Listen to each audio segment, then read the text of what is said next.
بسم الله الرحمن الرحيم السلام عليكم ورحمة الله وبركاته داوديال كلنتي وناكسن ميل كستي oo dunida ka joogtaan halkani waa STW Somali Television World ala ba idinka yimaada magaalooyinka mataanaha Minneapolis wadanka Mareykanka daawadayaal sida inta badan STW daawadayaasha xiiseeya barnaamijkeena aan uga ballan qaadno meel kasta ha joogaane barnaamijyada dhacdooyinka iyo dood wadaag aan ugu talagalnay dadweynaha Soomaaliyeed in aan ogeysiino oo ay kaga qayb galaan meesha hadba ay wax marayaan siyaasadda Soomaaliya dhaqaalaha iyo dhaqankaba waxaa markaa barnaamijkeena dooda siyaasadda madasha STW u ballansan oo stuudiyaheena maanta marti noogu ah laba aqoon-yahan oo Soomaaliyeed oo dad badan oo Soomaaliyeed ay wada yaqaanaan oo reer Minneapolis ah labadan aqoon-yahan waxaa la kala yiraahdaa waa Cumar Jamaal oo qareen ah oo dad badan oo Soomaaliyeed ay yaqaaniin waxa uu yahay advocate Somali advocate justice oo ka aasaasan magaalada Minneapolis waxa uu doodaa dadka Soomaalida ah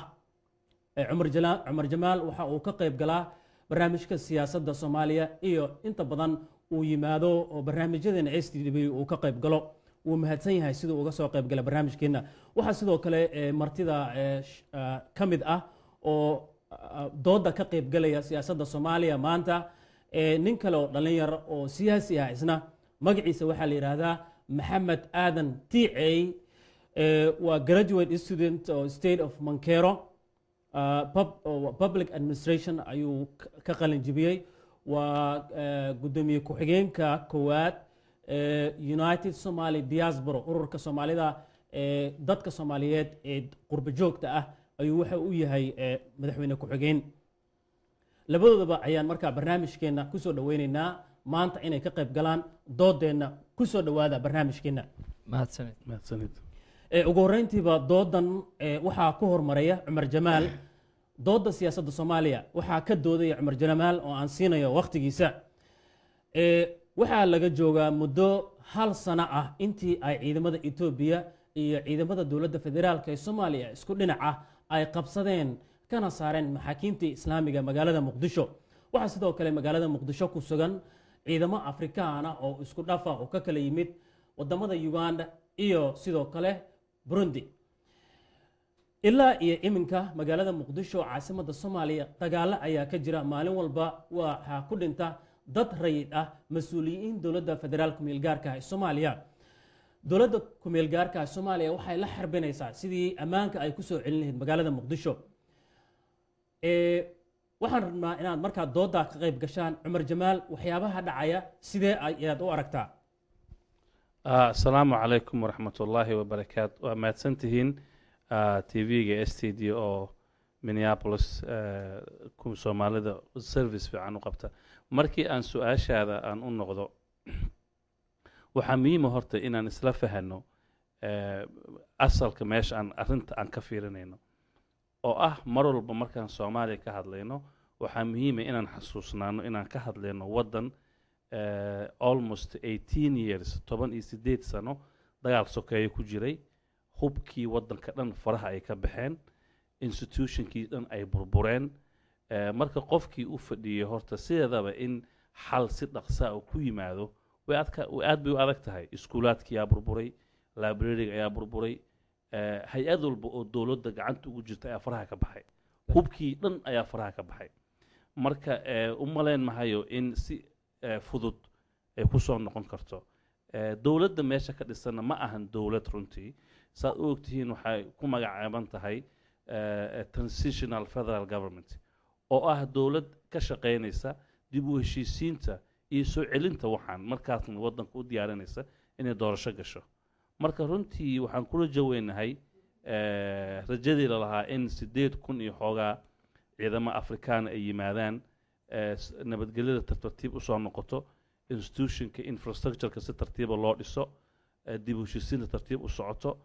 markaas ugu dambaysta ay soo noqoto ama soo ifto rajada laga leeyahay soo noqoshada wadanka waa maasanta Tiicay haye maxaad ka leedahay arinta marka hore waxaan waa salaamantaa mahad waxaan maaragtay u mahad celinayaa TV-ga Somali TV World waxaan kaloo rabay inaan channelskan ama fursadan kaga faa'iideysto inaan ku salaamo Soomaalida ummadda Soomaaliyeed meel walba ay joogto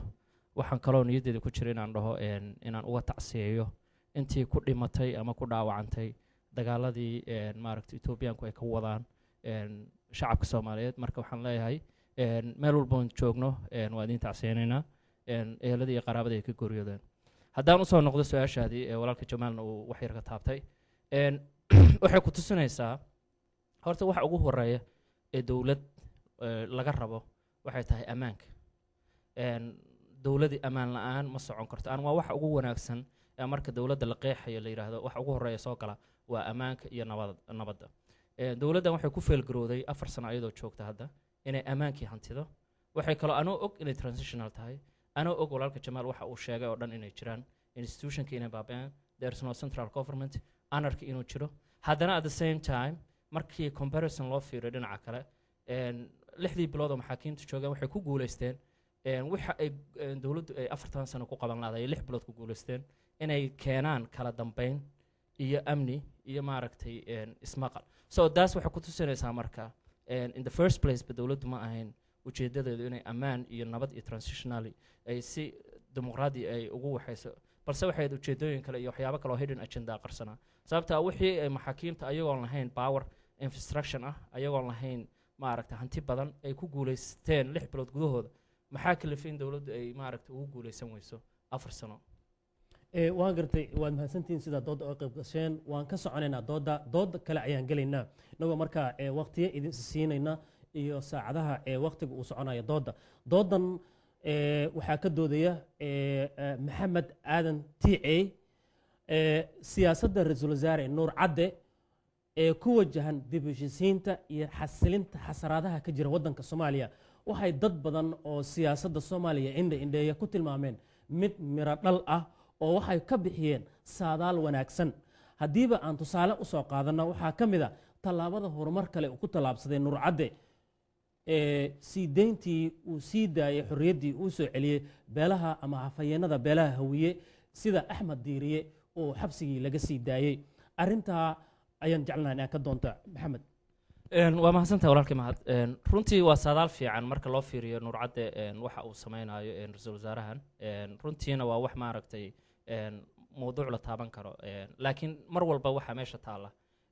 waa riyadu way socotaa, waa la riyoon karaa qof walba waxa wanaagsan oo riyaa, laakiin riyadu ma furaysa haddaana ficil lagu darin. nuur cadde wuxuu ka dhawaajiyey ra-iisul wasaare nuur cadde maaragtay wuxuu ka dhawaajiyey inuu mucaaradka la kulmaayo, inuu dalka inuu xabadda joojin doono, inuu maaragtay Ethiopia ka saari doono dalka si maaragtay nabad ah, in ummadda Soomaaliyeed ay iscafin doonto. balse waxa loo baahan yahay oo ka sugaya oo looga fadhiyaa hadda inuu tallaabadeedii ku dhaqaaqo oo ahayd maaragtay waxa uu leeyahay inuu yiraahdo maaragtay always waxa jirta maamaha oranaysa maaragtay waa hadli kartaa, laakiin markay noqoto inaad maaragtay hadalkii fulisid you can talk the talk but you can't walk the walk. so nuur cadde waxaa laga filaa hadda aan uga fadhinaa waxay tahay inuu tallaabadii uu yiri ahayd inay mucaaradka meel walba joogaan gacanta gelinayo la heshiinayo arrimaha Soomaaliyana uu gogol walba ama makaan walba ay ku gaarto uu la fariisanayo ayaa la rabaa marka ficilkeedii inaan ka aragno. marka taas aniga ku qiimeyn karaa so far, laakiin waxa uu ku dhawaaqay waa wax noobl ah, waa wax wanaagsan, waana wixii maaragtay horumar gaarsiin lahaa dowladdaas Soomaaliya inay maaragtay gacmahaas qabsato iscafiso wixii dhex maray ee dhinac intay dhigto maaragtay mustaqbalkii future-ka ay ka wada hadasho. Jamaal haye. waa mahadsan tahay mahad. runtii maxamed waxaa moodaa wixii aan ka hadlayay inuu hadda inaad isku meel imaanayno oo ah inuu yiri dowladdan nuur waxaan siinaynaa prime minister cusub Janice haddii uu waxa uu ka hadlay uu fulinayo. annagoo dhan waan siinaynaa Janice-kaas in wuxa uu ka hadlo uu fuliyo, laakiin Janice-ka la siinaya ha noqdo Janice lagula shaqeynayo prime minister ha noqdo Janice dacaayadda la joojinayo, Janice ha noqdo ummaddii la iskugu keenayo. aad ayaan ugu raacsanahay oo ah nuur wuxuu ka mid yahay TFG-da ayuu wuxuu executive branch-ga oo prime minister ayuu haystaa. waxaa jira parliamentarian system, waxaa jira presidential office. dowladdan dhisan oo ku-meel gaarka ah marka maxamed ereygiisaan ku soo celina oo ah in la siiyo Janice. siismada Janice-kana uu micnaheedu yahay ayadoo laga tanaasulayo wax walba oo caqabo ku noqonayo in nabaddii la soo celiyo, wax walba oo caqabo ku noqonayo in ummaddii kalsoonidii lagu soo celiyo,